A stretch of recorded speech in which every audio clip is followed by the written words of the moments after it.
Welcome to EconTalk, part of the Library of Economics and Liberty. I'm your host, Russ Roberts of Stanford University's Hoover Institution. Our website is econtalk.org, where you can subscribe, comment on this podcast, and find links and other information related to today's conversation. You'll also find our archives, where you can listen to every episode we've ever done going back to 2006. Our email address is mail@econtalk.org. We'd love to hear from you. Today is February 13th, 2013, and my guest is Glenn Reynolds, the Beauchamp Brogan Distinguished Professor of Law at the University of Tennessee. He blogs at instapundit.com, and among other books, he is the author of An Army of Davids. Glenn, welcome to EconTalk. Hi, it's great to be here.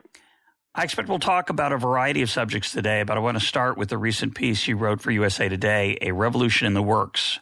There's a question mark at the end of that title. A revolution in the works, but you're suggesting the possibility of fundamental political change in the United States. What kind of change are you imagining, and what evidence do you see for that change? Well, in the words of Han Solo, I don't know. I can imagine an awful lot. What triggered the column is a poll from the Pew people, which showed that more than half of Americans view the government as a threat to their freedom. And what's especially interesting about the Pew poll is that it's not just, you would think, well, obviously Republicans and gun owners are going to be unhappy with the Democratic administration that's proposing gun control, but actually 38% of Democrats, which is rather a lot, and 45% of non-gun owners shared this view that the government was a threat. So it's a pretty large number. And then you've got a Rasmussen poll from last fall that said that only 22% of likely voters think that America's government has the consent of the governed. Well, that's pretty drastic. And then, I didn't really mention this in the column, but the other thing that's sort of troubling is that we've seen a number of polls that show that the only really respected institution in our society is the military. And, call me crazy, but in a democracy where people see the government as a threat to their freedoms and don't think it has the consent of the governed, but do respect the military a lot, that seems to me to be sort of an unstable and unfortunate combination. I agree. Although you suggest, or you provide evidence that there's some broad-based anxiety about threatening the government, I wonder how deep that is. Well, it's hard to say. I mean, one response that I've seen some people make to the Pew poll is really you don't trust the government and you don't respect these politicians, but you keep electing these people. What the hell's wrong with you? And that's, at one level, sort of a fair critique, right? If a majority of Americans think the government is a threat to their freedom, how come they reelected the vast majority of incumbents? Which they regularly do. But, the response to that, I think, is to say they're not actually presented a choice of voting for somebody who would fundamentally change the system in that way. There's nobody who says, outside of a small number of Tea Party candidates who sometimes win, but there's sort of no mainstream Democrat or Republican who says, I'm going to shrink the government down to 1910 levels, and then you won't have to be scared of it anymore. So, your choice is basically, it's a case of choosing your poison. It's not as if voting Democrat or Republican makes that big a difference. Do you really think, though, that trend, that there isn't, that's not, don't you think that's a long-standing trend in American history, that they don't trust the government? And I think if you ask folks if they trust their own representatives, saying Congress, they say Congress is a bunch of bums, but not my guy. They also say the same thing about typically corporations. My boss is decent. Most of them awful. Isn't that a common, long-standing view of most Americans? Well, to some degree, sure. I mean, after our country is to some degree founded on distrust of the government. But Pew does say that the numbers are the worst they've been since they've been asking the question. So the trend is not our friend. Trust in the federal government is at a historic low. And they say it's the first time a majority of the public has said the federal government threatens their personal rights and freedoms. So I do think that there's more than just, what I would regard as sort of a healthy distrust of government. I think that it goes a bit beyond that. And I think one of the changes, in the column I quoted a science fiction writer named Jerry Purnell, and Purnell's pretty old. He's been around a while. And he wrote in 2008, he said, "We've always known that eternal vigilance is the price of freedom, but it's worse now because capture of the government is so much more important than it once was. There was a time when there was enough freedom that it hardly mattered which brand of crooks ran government. That has not been true for a long time, not during most of your lifetimes and for much of mine, and it will probably never be true again." And I think that is the reason why distrust in the government is so profound. Now people realize that if the wrong people are in power, they can really screw with you. The government's got a lot of power. It's got a lot of reach. It does a lot of things. And it's no longer, a case of the old Chinese proverb that, heaven is high and the emperor is far away. The government is in your face. And the more powerful the government becomes, the more valuable a prize it is. So the more dirty and underhanded things people are willing to do in order to seize the prize. And the more afraid they become when somebody else has control. So all of that, I think, contributes to a rational increase in fear of government that is independent from just a general sense that it's a bunch of politicians who'd sell out their own grandmother. Well, government certainly is more powerful than it was 50 years ago. But do you think, in particular, it's things like the drone activity or the TARP bailouts, just to pick two that I find particularly unpleasant, that are causing people to be worried about threats to their personal freedom? Well, I think there's a lot of that. Sure. I mean, you've got, you've had the growth of a surveillance state, which, at one level was inevitable, and at another level, you can say really existed in the 90s, as it did. But people are much more aware of it, and it's become, in fact, much more intrusive. And the other side of it is, when you look at stuff like the TARP bailout, I do think there was a sense that at one point that there were things the country just wouldn't stand for, that politicians would be afraid to do. And I think now that we've seen, hundreds of billions of dollars essentially handed to political cronies, people realize, there's really not that much that they'd stop at. Yeah, my listeners know I'm particularly worried about this trend. But I do see some swinging back against that trend, right? I think giving money to cronies is slightly out of fashion. It's gotten a little harder maybe than it was before. But, that's a empirical question, I suppose. Yeah, I'd like to believe that. I'm not. We'll see. It's hard to know. I'd rather not see, but we may, unfortunately. Now, your solution, you propose some solutions to this trust problem and this fear of threat. And your first, I have to say it because it's in the piece, try to say with a straight face, we just need to elect people who are trustworthy. And a lot of people feel that way, I think. Right, that would work out great. The problem with that is that there aren't any politicians that everyone trusts. And as I say in the piece, if we did have somebody that everyone trusts, the odds would be good that trust would just be misplaced. Yeah. All that would mean is we found somebody who's really good at fooling us. Well, my professor, George Stigler, the late George Stigler, used to call it the Ralph Nader theory of regulation. You just need the right people involved. So all the agencies that have been captured and serve the special interests rather than the general public, they're just run by bad people. We just need to get the good people in. Of course, good people become bad people when they're facing the same incentives as everybody before them. Yeah. My position is more like Milton Friedman, unsurprisingly, who said what we really want is a system that has incentives such that even the bad people will behave well. Yeah, that's a beautiful quote. I love that. So that's the challenge. So your second solution is to reduce the power of government. Yes. And is that going to work? Oh, I think that absolutely would work. I just think that it's sort of hard to do because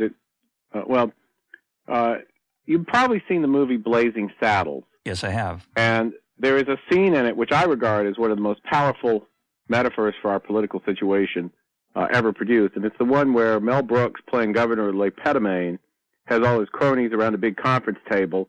And he says, "Gentlemen, we've got to protect our phony baloney jobs." And the problem with making the government smaller is that it threatens a lot of people's phony baloney jobs. And I think it's a mistake that a lot of economists make, and not just economists, but a lot of other critics of government, to think that the only question is sort of money. I think the other issue that people guard almost as vigorously, and maybe more vigorously sometimes, is the non-monetary economy of self-importance. Oh, yeah. Which I think for politicians is really what drives them more than anything else, I think, is the sense of being a big man. And there's actually a great story or book called Clockers, which is about low-level drug dealers.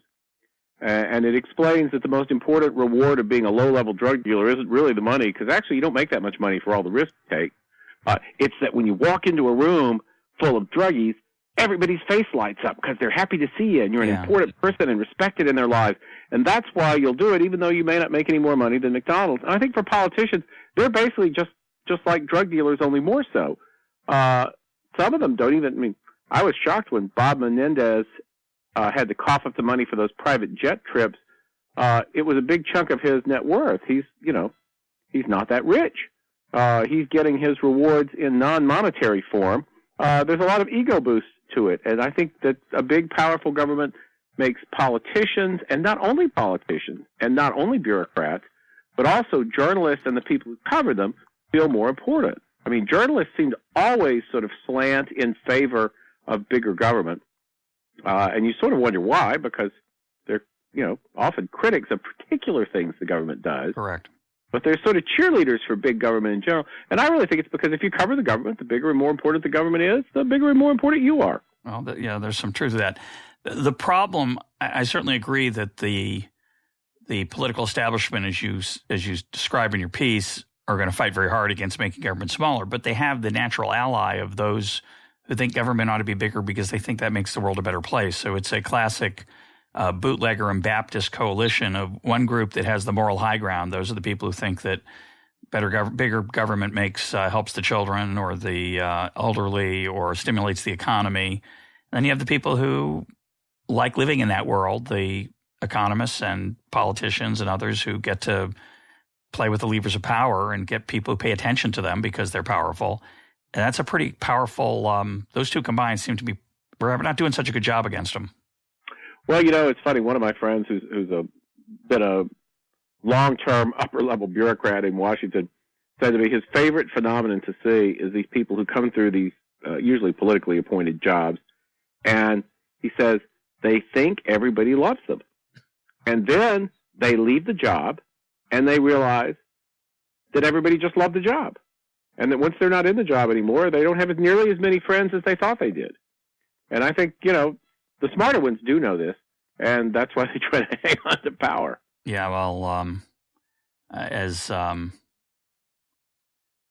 once told me, I may have told the story before, it always bears retelling. Someone got a job in an influential position at a very large foundation with the ability to hand out large sums of money, which, of course, politicians share that opportunity. And when he was thinking of taking the job, his friend told him, congratulations, you'll never have to pay for dinner again, and you'll never get an honest compliment. And that's what politicians, I think that's the world they live in. They do pay for dinner now and then, but they are loved because of their ability to command resources. And it's for some people, that's very pleasant. I think it's actually, for a lot of people, it is addictive. And I actually mean that in the most literal sense. I think that people are addicted to the dopamine rush they get by feeling important. And it's interesting, they're talking about why Frank Lautenberg might run for another term, or is at least at 89, having trouble deciding to retire from the Senate. But, if you look at these guys, they last in those jobs for a long time, but usually they retire and they go down pretty fast once they don't have all that emotional gratification. So I think people really like it. No doubt. But so what's given those two realities, that it's hard to imagine electing trustworthy people and it's challenging to get government smaller, what's going to stop this trend toward bigger, more powerful government? That how are we going to reverse it if the people in power are going to fight it? And there's a lot of people who support the growth of government. Well, the big ally in this is Stein's law. Herbert Stein said, and I really think this is the quote for the current decade. He said something that can't go on forever won't. The current trend can't go on forever. The federal government is fundamentally broke, although in denial and able to fake it out for a while. The path of increasing the size and power of government is fundamentally unsustainable. And it's always funny to me that the people who go on the most about sustainability in other areas seem the least concerned about sustainability when it comes to things like government and spending. But that means that since something that can't go on forever won't go on forever. The question is sort of what comes next. And there are a lot of different possibilities, ranging anywhere from civil war and a military coup, which I think is not especially likely, but is probably more likely than it's been in my lifetime, given those poll numbers we started out talking about. I think those are warning signs for anybody who's scared of that. To sort of a hard economic collapse and a federal government that goes broke and has to do what, certainly has not been unthinkable in lots of other countries when the government goes broke, which is actually shrink and cut back and do less, to a softer landing, and possibly to a situation in which the people who are right now unhappy, distrustful, think the government doesn't have the consent of the governed, but not least because of the efforts of the political class, not having those feelings crystallize into any particular plan of action, suddenly crystallize. And at that point, I think you might see something like a constitutional convention. And I know, Randy Barnett favors that. A lot of people favor that. I am not as strongly in favor of that as they are, but I'm not as scared of it as some people are either. I think ultimately anything you do has to pass 3/4 of the state legislatures. And although, some dumb constitutional amendments have managed to clear that hurdle, it's pretty hard. But how would a constitutional, for those of us who don't remember the first one, I don't mean to suggest that you do, but you know a little bit more about it. What would be the logistics of a constitutional convention? We've had one. What would a second one, what are the rules of the game? Well, that's actually an interesting question. The basic way it works is Congress calls it, which it can do on its own, but it would most likely only do when forced to by getting calls from 3/4 of the state legislatures. Once you do that, delegates are elected from each state, and they go to the Constitutional Convention where they produce whatever amendments they want, which could be minor changes or could be an entire new constitution, followed by sending those out to the states for ratification. They bypass Congress on the convention route. The convention route was put into the Constitution because the framers figured that Congress would be unlikely to approve constitutional amendments that reduced its power, and in fact it never has. And they were onto something, weren't they? Yes, they really were. So they wanted a bypass route, and the convention method is that. Now, what's kept the convention from happening in the past is whenever it looks like a convention is going to be called, Congress generally gives ground and proposes an amendment that satisfies the main complaint. And that's pretty good. I mean, that's, as they say, the value of the sword of Damocles is that it hangs, not that it falls. And the threat of a convention is often enough to spur something less. But if you really believe that the whole system's broken, then maybe what you want to do is start over.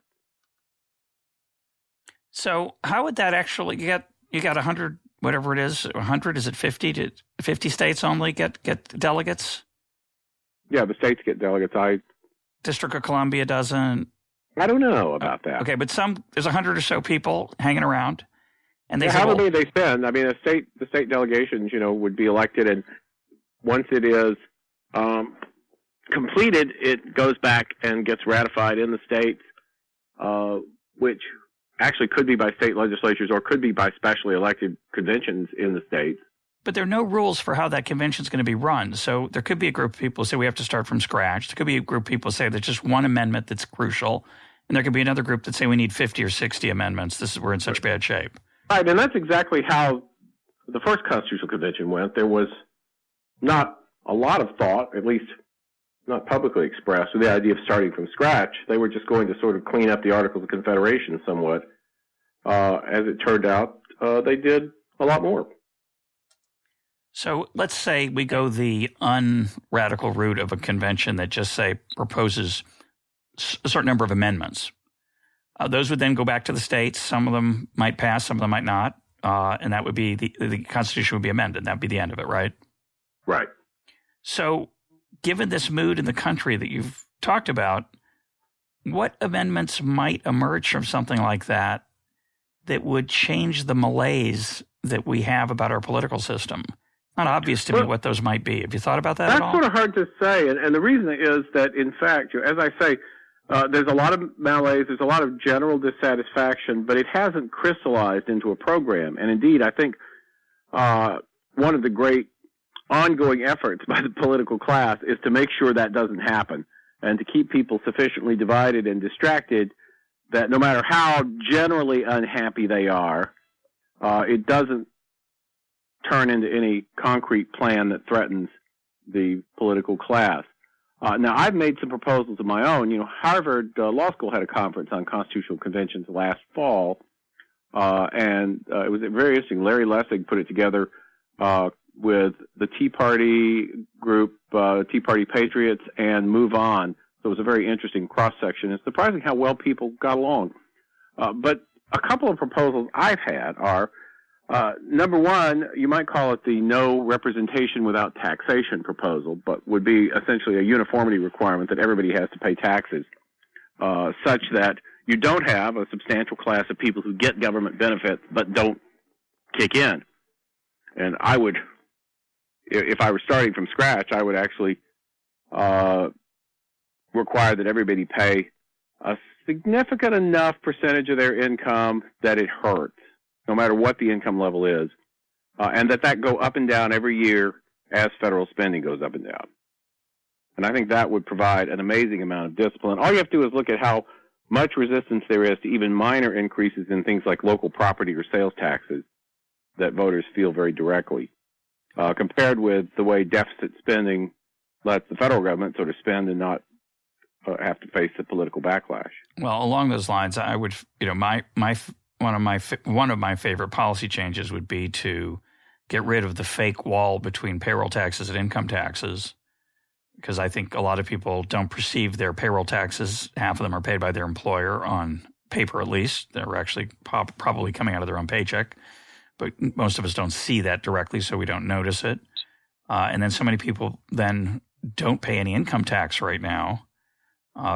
Just saw the statistic recently that a family of four, husband, wife, and two children who earned $51,000, and this may now be a different number, but $51,000 exempts you from income tax. That doesn't seem like, now it's true, you still pay payroll tax if you're employed, but that doesn't seem like good for democracy to me. No, I agree, and I think that's one of the important things that really ought to be controlled. I mean, again, my goal is to create things that regulate based on political pressure, sort of following the Milton Friedman approach rather than the Nader approach, and I think that's a good one. Something I'm a little more agnostic about, because I just am suspicious that people could get around it, are things like a balanced budget amendment. We've had a whole bunch of balanced budget amendment proposals, and if you actually read most of them, they tend not to have a lot of teeth. They've usually got a lot of loopholes and exceptions if there's a military conflict, which there usually is. Always is, yeah. Or a super majority that isn't very big to waive them or whatever. So it's not, they're not very good. I'm not against it, but I don't think it helps. I'm also pretty much agnostic on term limits. I used to be opposed to them. And as I see how effective gerrymandering is, which I think is one of the reasons why people hate Congress but love their congressman, because I think that's how, or at least tolerate their congressman because of gerrymandering. I think that's something that is difficult to deal with, that probably wouldn't be helped that much by term limits, because if you've got a gerrymandered district, especially with modern gerrymandering technology, the new guy that gets elected in it is likely to look an awful lot like the old guy, because the district is so one-dimensional. I mean, I think part of the problem you pointed to earlier, which is that you asked why we keep electing people that we don't seem to respect. One answer is, well, we respect ours, but not the others. But even for those of us who don't like ours, which would be me, it's sort of the nature of the system, right? Once you have a system that says this group has the ability to pass laws that affect lots of people, and you can't opt out of them. You can't opt out of Social Security. You got to pay property taxes even though you don't send your kid to the public school, et cetera, et cetera.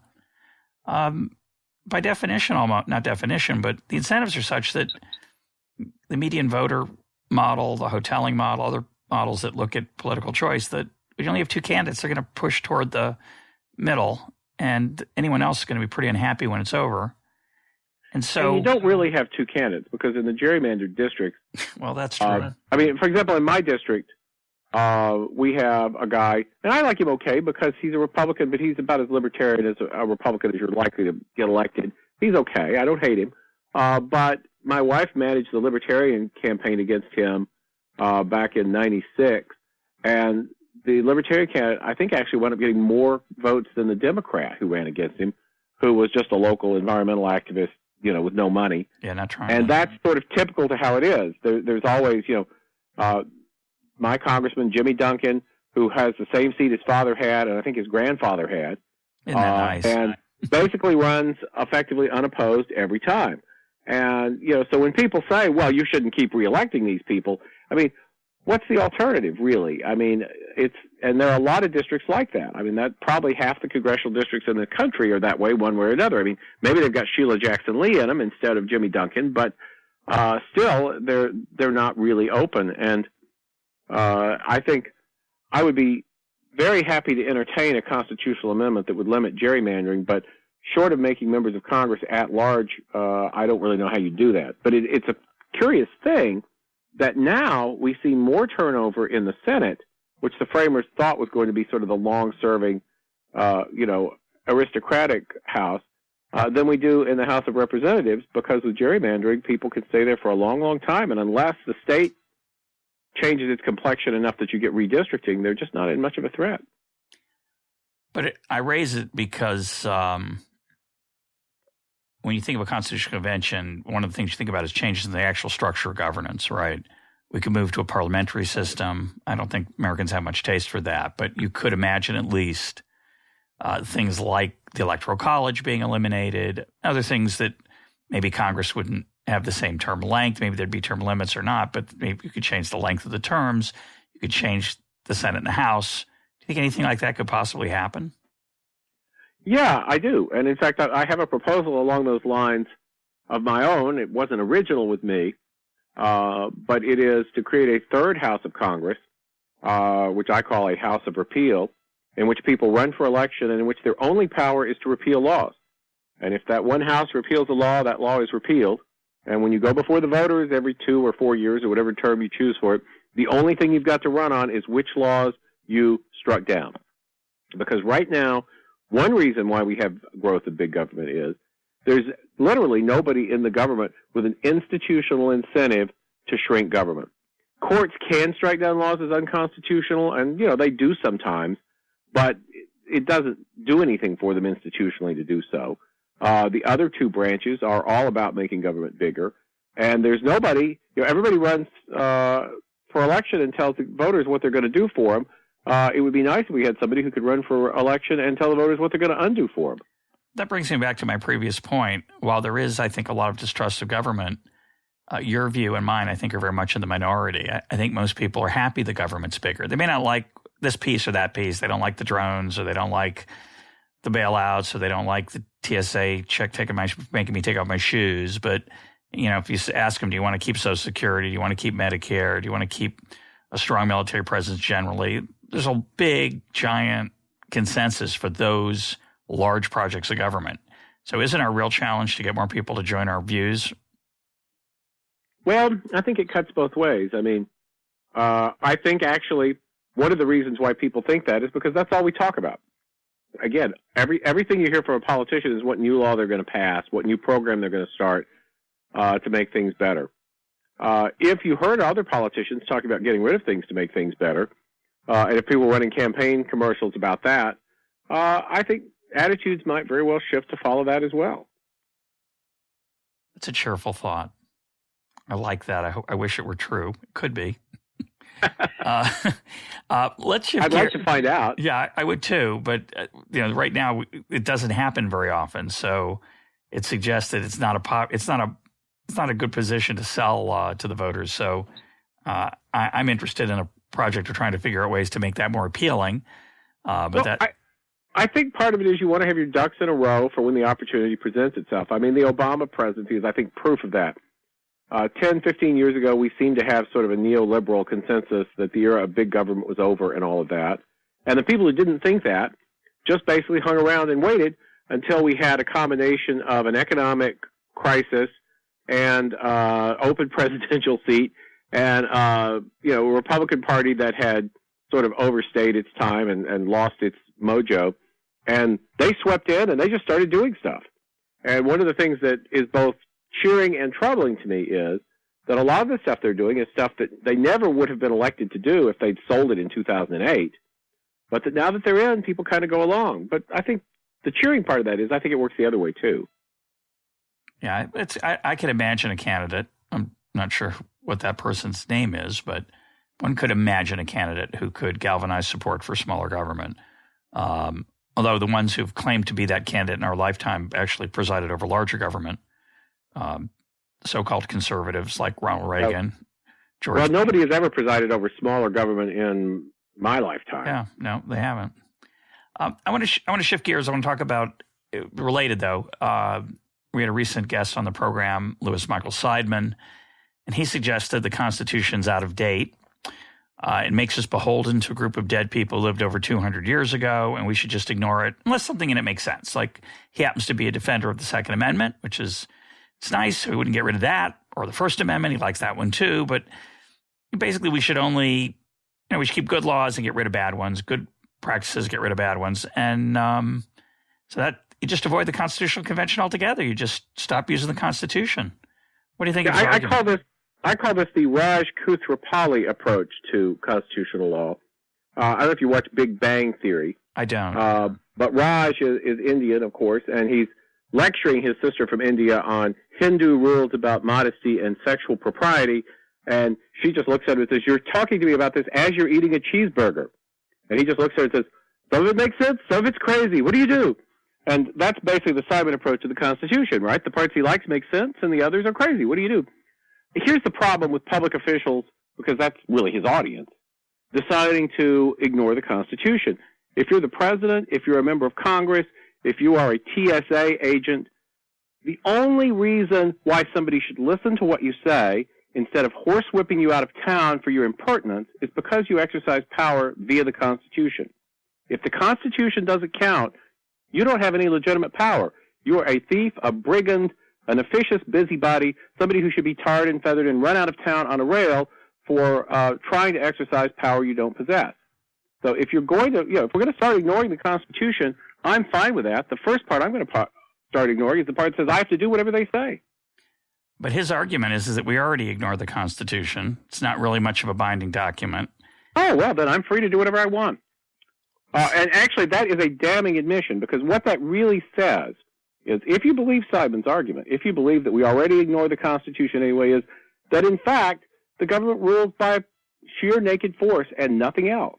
And, if that's what you believe, then all this talk of revolution suddenly doesn't seem so crazy. It seems almost mandatory. Well, he would say, I won't speak for him, but some would say that there's a social contract. We've all agreed to kind of play by these rules of electing officials and wait, the rules I agreed to electing these officials are the Constitution. I thought we were going to ignore that. That's my social contract. And so what would you propose to, what's your answer to his point that we don't pay attention to it and we just indulge our prejudices anyway at the Supreme Court level? His argument is that the Supreme Court doesn't really use the Constitution. If they think it's a good law, they just find something. They find a penumbra if they have to, or a subtlety that wasn't obvious. And if they don't like it, they find a reason to strike it down. Well, that's just warmed over legal realism, and there's a certain amount of truth to it. And I wrote a piece back 20 years ago in the Columbia Law Review called "Chaos and the Court," in which I used chaos theory to argue that something made up of 9 individuals with different views and such could never produce coherent and consistent rules over any period of time, which I think is true. That's not the same as saying we should deliberately ignore the Constitution. and just do what we want. And I think, call me crazy, but I'm pretty sure that whenever somebody writes a piece in the New York Times saying we should ignore the Constitution and do what we want, it's because, again, they want more government and more power. And I'm not inclined to play along. And, again, the only reason why I have to listen to anything any of these people say is twofold. One is that they've got a gun, and the other is that the Constitution says I should listen. Only one of those isn't vitiated if I just get a bigger gun. Yeah, that's true. So let me ask you, for those of us who think that the Constitution has been ignored in one direction, which is the direction of it's supposed to restrain government. I think it's not been very effective at it. I've argued when I had Professor Seidman on the program that we need to go in the other direction. We need to it's true. I agree. We do ignore it most of the time. We should honor it. What are the prospects for that? Right. One view says, not one view, my view, your view probably, is that we want a smaller government. Why don't we just honor the Constitution? And I think the answer is that since most people don't want it, they've ignored it. Yeah, I mean, I think one argument is that we're already living in Seidman's world. But I think actually I'm a little more hopeful than that. And one reason is, if you look at some areas, you see real progress. I mean, we're currently in a national debate about gun control, for example, but the fact that we're in this natural debate and the fact that not much is happening is evidence that we've gone a long way since 1994 when they passed the assault weapons ban. Now that's, they say, pretty much off the table. And part of that is because people have decided that the Second Amendment does actually restrain the government, at least somewhat. And the Supreme Court, which I think nobody thought 20 years ago would rule that, has gone along. The Second Amendment decisions from the Supreme Court, I think, follow the culture more than lead it, which is not that unusual with the court. Right, but I think for people who say, and this is something I actually hate, is this sort of gloomy strand of, libertarians and conservatives, which is always, we're always going down, things are always getting worse, there's a one-way ratchet away from liberty. It's much more fluid than that, and I think things can improve rather than just go downhill. There are certainly powerful institutional forces in favor of the government grabbing more power and doing more, but there are also powerful forces the other way, and I think that, you have to fight the fight. You can't just give it up. Well, I like being optimistic too, and I think one sign of that's encouraging are the number of people who are alarmed about the size of government. And I compare it to my youth, say the 60s and 70s, when I felt much more lonely and was surrounded by much stranger people who agreed with me. And now I feel a much larger and more normal group of people shares my views. And yet government just keeps getting bigger. So maybe it's not enough. Well, culture comes before politics, and politics come before law. So I think that, the culture has to change first. I think to some degree it has. I think I think libertarianism doesn't look nearly as weird as it used to. I think you see shifts on a number of attitudes. And if you actually look at the popular discussion, I mean, there's a fairly dumb article in Salon that says, we can have gun prohibition because, look, we have gay marriage. But if you look at the things that have changed in American society, generally, in terms of social movements, the ones that succeed are in favor of more individual liberty, not less. Well, that's true. I mean, the gay marriage movement basically has worked not because Americans have any huge excitement about gay marriage per se, because the majority of heterosexual Americans don't really care much, but they have a general bias in favor of letting people do what they want. That's true. And frankly, I think that's driven the failure of the gun control movement too.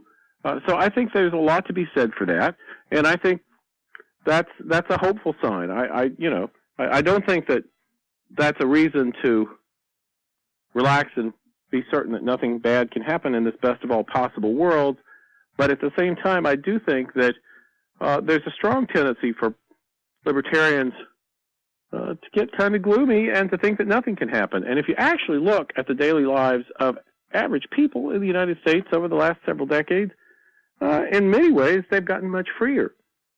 So, I totally agree. The only difference is that small area called your pocketbook. But other than that, which I don't want to understate how important that other aspect of our lives are, the other kind of freedoms. But I think the economic freedom part is the thing that is most at risk, and it does underpin civilization in a certain extent. So I'm a little worried about it. Well, no, you're right. But I think actually that's one of the things, I think Milton Friedman once said the reason you'd never get to a fully libertarian society was that if you got halfway there, everybody would be so rich and happy they'd quit trying. And sort of the optimistic view is to say that's kind of what happened. Yeah, that actually we lightened up in the 80s with a lot of deregulation and such, and a lot of, and people got a lot richer and happier. And so they kind of got complacent and quit trying. And it may be that one of the things we need is to go through this Obama economic stagnation and malaise, and for people to realize that this stuff actually makes a difference, that you can't just sort of take it for granted that a big wave of prosperity and freedom is going to always be cresting under you without any effort on your part. And I think the key to having that happen is actually for us to make sure that people realize that, why they're stagnating, why something that can't go on forever won't, and what can't go on forever, and why it can't. And I think that's a message to get out. That's actually sort of been my long-term strategy with this series of these columns in USA Today, is to try to get this kind of stuff out to people who are, outside the usual libertarian fold. Yeah, I have to. I like your argument about complacency, although I do think some of the deregulation of the 80s is greatly overstated. It's nice in the late 70s. It's nice to get rid of some of the regulations of transportation and air travel and trucking and those things. They were replaced by different kinds of regulations that limited freedom elsewhere. But there have been some moments of actual freedom. That's well, good. And the biggest breakthrough was the Internet, which simply grew faster than the regulators could keep up. And unfortunately, that's coming to an end. I mean, the Internet is still the most free place in terms of activity in the economy, and it'll probably stay that for a while. But the regulators, the special interests, and all the others are definitely trying to carve things up and get a bigger piece of the pie and more control. And you can't rely on that forever. I think the Internet made a lot of people over the last 20 years complacent as well. Well, talk about what you're worried about coming there, because it seems to me there is a tremendous cultural force to leaving the Internet alone. I understand that what we observe in our day-to-day lives isn't actually what the regulatory environment is actually about. But, for example, the attempts to tax the Internet haven't been very successful. What regulations are you worried about for the Internet? Well, because there's already some pretty draconian regulation on the Internet, stemming from the Digital Millennium Copyright Act and things like that. Intellectual property stuff. Now, it tends to be kind of under-enforced, which I think is great, but it does give them an opportunity to go after people when somebody's targeted. I think we're going to see more of that. I mean, we've had the SOPA, the Stop Online Piracy Act effort last year, which failed, and apparently was a sufficiently painful experience for members of Congress that they're a bit gun-shy now, but that won't last forever. And the way these things work is they keep trying until they get what they want, typically, or until they're beaten down so badly that they don't try for a while. Well, yeah, it's the Willie Sutton theory of regulation, right? Right. Willie Sutton asked why he robbed banks. That's where the money is. It's hard for politicians to ignore the Internet. It's where the action is, the money, the activity. So it is a constant temptation. I mean, I think that's right, and I think the optimistic look at the SOPA battle was, they came at us in the same old way, and we beat them in the same old way. But the pessimistic look is to say, and they'll be back again. It's true. So I think that's it's a constant back and forth on that front. Yeah, vigilance. Let's turn to your book, An Army of Davids, which was written 7 years ago, or came out 7 years ago, where you noted the phenomenon of the decentralization of power away from traditional centralized nodes of power, such as media being an obvious example, and your success with Instapundit, which has been extraordinary. It's an incredible blog. What did you say in the book at the time about that decentralization? What do you think has happened in the meanwhile that's either reinforced or changed your mind? Well, the basic thesis of the book was that technology was changing a lot of things. You know, we went through sort of the industrial era with its emphasis on economies of scope and scale, where to do a lot of things worthwhile in an efficient way, you had to be big. You know, I mean, when a steam engine had to be big enough to power a factory, pretty much all you were going to do with steam engines was power factories. And a lot of stuff worked that way. And, you know, we got to the point where bigger was better. And I was watching, not that long ago, an old movie from the 30s. It was H.G. Wells' Things to Come. And when you see the future in the, I don't forget what, I think it's supposed to be the 22nd century or something in that, you know, what are there but a bunch of huge locomotive-sized machines chewing up mountains? Because to somebody in 1930, that was the future, right? Yeah, that would be a big deal. Thing. Right. And, you know, and it reminds me of the old, you know, I quote this in the book, to sort of when the tide started to change was the joke from the old Soviet Union, right? Introducing the Soviet microchip, the world's largest. Because, you know, the Soviets were always bragging about having the world's biggest this and the world's biggest that, the biggest dam, the biggest airplane. There's all, so that was they were an industrial age economy taken to the point of absurdity. Well, now that's not the way things go. And, you know, just for example, with this podcast, you know, and things like that, with a laptop computer and an iPhone, you've got capabilities that TV networks didn't have a couple of decades ago. And as a result, you see all kinds of journalism and opinion and other stuff being done that never would have made it in the old days. You see that in all kinds of sort of micro manufacturing and sales. I mean, I know people, they all seem to be women, who make money selling handcrafts on Etsy and make a living that way. You know, and people who sell stuff on eBay individually. If you're an eBay power seller, you can get health insurance. You know, there are all kinds of ways you can make a living now and do stuff as an individual or a small group that used to require a big organization. And so that's the basic theme of Army of David's. And I sort of walk through that in a variety of areas: media, music, manufacturing, different stuff. How do I feel that? I mean, I think that holds true to a great degree. And one thing I will say that's sort of a cheerful sign is you don't even need a free country for that to work. For example, in China, one of the interesting things that's happened is, you know, the army used to drive all over people's property and not worry about it. And then everybody got cell phones, and they started complaining. And weirdly, even in what's fundamentally a military dictatorship, when a lot of people complain, they start to notice, and they change their ways. Yeah, that's an amazing thing. Well, what do you think, how would you sum up the impact, though, of technology? We're talking about this podcast or other media changes. Certainly the blogosphere has given a lot of entertainment to a lot of people. What do you think its impact has been on media, actually?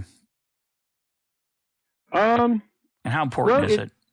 How important is it? Well, I mean, if you look at the fact that traditional media organizations are going broke, I mean, Newsweek doesn't have a print edition and barely even exists anymore. I think there's real impact. And I know, you know, in terms of my own media habits and those of a lot of people I know, I spend a lot of time on things that are not big media productions. And my brother teaches history at Northern Kentucky University. And one interesting thing he's done several times is he's asked his class of undergraduates to name their favorite bands. And what he finds is that not only do basically all of them have different favorite bands, most of them haven't even heard of each other's favorite bands. You know, it's not like in the 60s or 70s where, you know, half the class would say Beatles and half the class would say Stones, you know, or something like that. Now the culture is sufficiently diverse that there's sort of nobody that really markets the whole thing. I love that. I think that's just a beautiful thing. But a lot of people, I'm not one of them, but a lot of people are alarmed by the death of traditional media. Thinks, you know, we're listening to too many echo chambers. It's not healthy. It's not good for democracy. Do you agree or disagree? I think that their complaint is that we have more than one echo chamber, and it's not the one they control. I mean, I think that traditionally, I mean, you talk about how in the 60s or 70s, if you were a libertarian, you felt like a weirdo. Well, that was because libertarianism didn't really get any attention in the traditional media. Glenn, I didn't say I felt like a weirdo. I said I felt lonely. And the people who were around me were weirdos. mostly weirdos. Sorry, that's right. It could have included me. I'm not I'm not ruling that out. But I just want to get the facts straight. Well, I really think that that argument is fairly weak. The argument that we're all going to be a bunch of echo chambers talking to each other. I mean, that's essentially Cass Sunstein's original argument in Republic.com, and even in the second edition of that, he kind of backed away from it.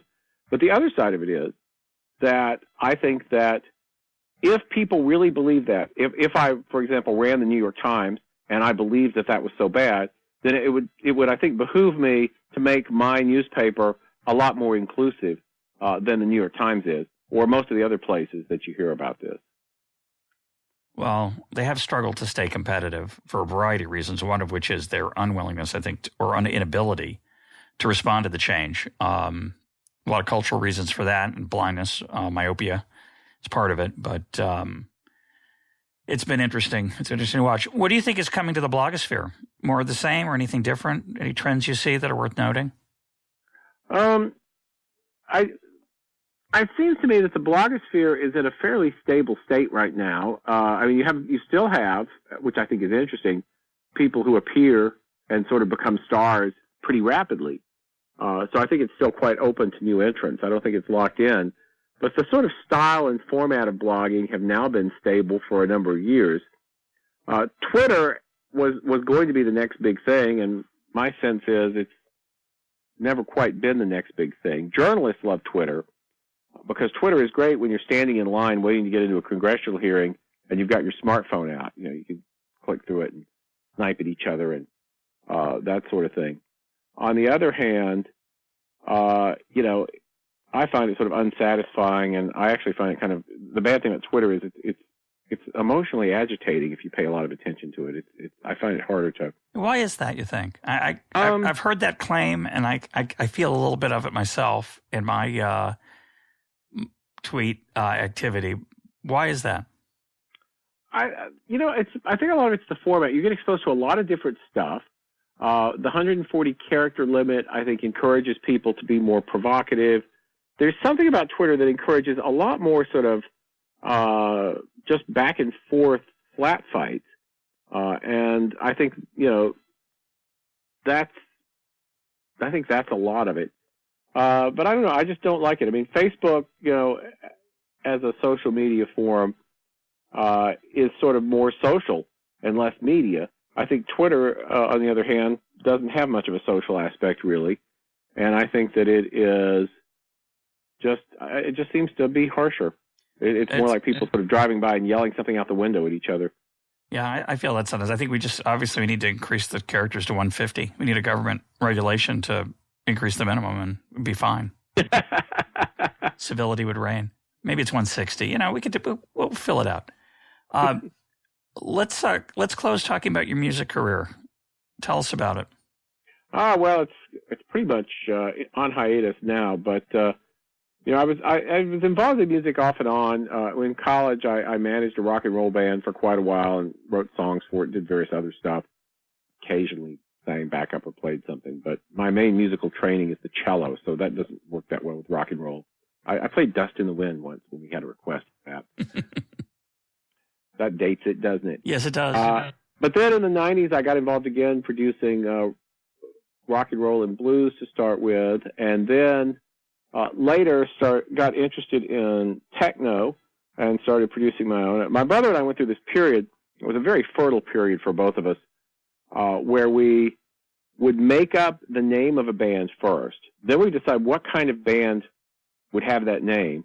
Then we would write songs and produce and record an album for that band and release it on the late lamented mp3.com. And some of them were just complete goofs, like we had an eco-folk band called the Meadowlarks, whose big song was How Many Flowers Must Die, about the cruelty of Valentine's Day. Is that available anywhere? That stuff, I mean, I still have the CDs, but mp3.com just died and all that stuff went offline. I used to have it on iTunes because I had a distribution deal through Disgraceland Records that put it on iTunes, but then they went away, and so right now I don't think you can get that anywhere. Then we did. I'd like to say that's a shame, but I'm hopeful. It seems like a shame. Cute song. It actually charted fairly well on Valentine's Day in, I think, 2000 or something.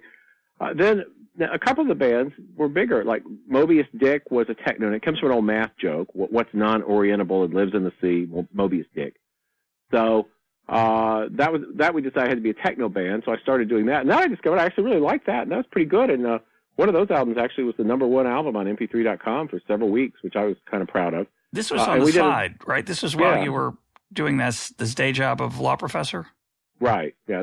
I would work on that stuff at night after my wife and daughter went to bed. That's impressive.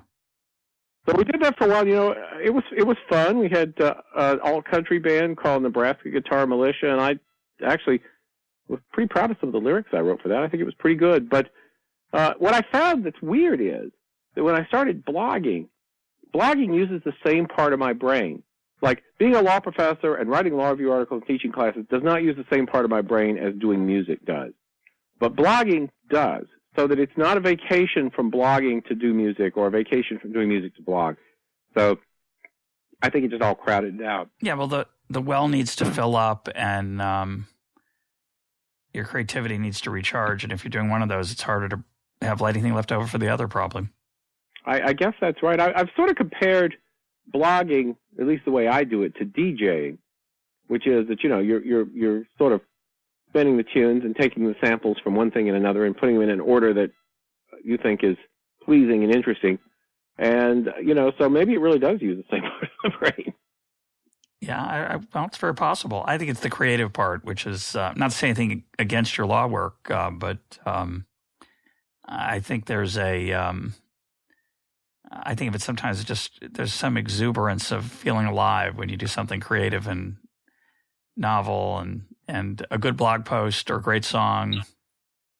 They have that character if you do them well, and I think that's probably it's a similar part of your somewhere, brain, soul, wherever. Yeah, I really think that's right. I really think that's right. So what's next for Glenn Reynolds? Well, I hate to say more of the same. That sounds so uncreative, but honestly, I think my life rocks. So probably pretty much more of the same. I have just put out on SSRN a couple of weeks ago a piece called Ham Sandwich Nation, Due Process When Everything is a Crime, which is one of the things, I don't know if you've ever had this experience, but this is something I started trying to write in the mid-'90s, and I had the idea clear in my head, but it never seemed to write. Every summer I'd say, this is my summer project, and then I wind up writing something else instead. And then after the David Gregory and Aaron Swartz thing sort of back to back, I got motivated, sat down, and wrote it pretty much over a weekend. And right now it's #1 for law on SSRN, and has about 12,000 downloads. And I actually want to look further into this question of sort of prosecutors' discretion, because we've got this weird thing where when the police investigate you, you get a lot of due process protection. And if you go to trial in court, you have a lot of due process protection. But when prosecutors are deciding what to charge you with and what plea bargains to offer or accept, they have almost complete discretion. And yet that's where about 95% of the criminal justice system actually operates.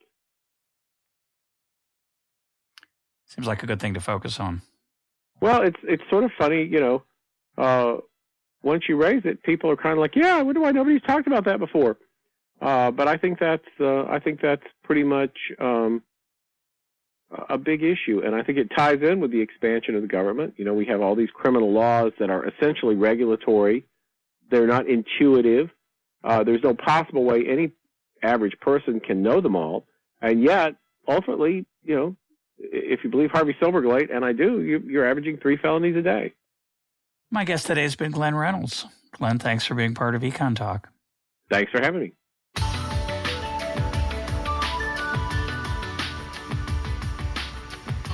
This is EconTalk, part of the Library of Economics and Liberty. For more EconTalk, go to econtalk.org, where you can also comment on today's podcast and find links and readings related to today's conversation. The sound engineer for EconTalk is Rich Goyette. I'm your host, Russ Roberts. Thanks for listening. Talk to you on Monday.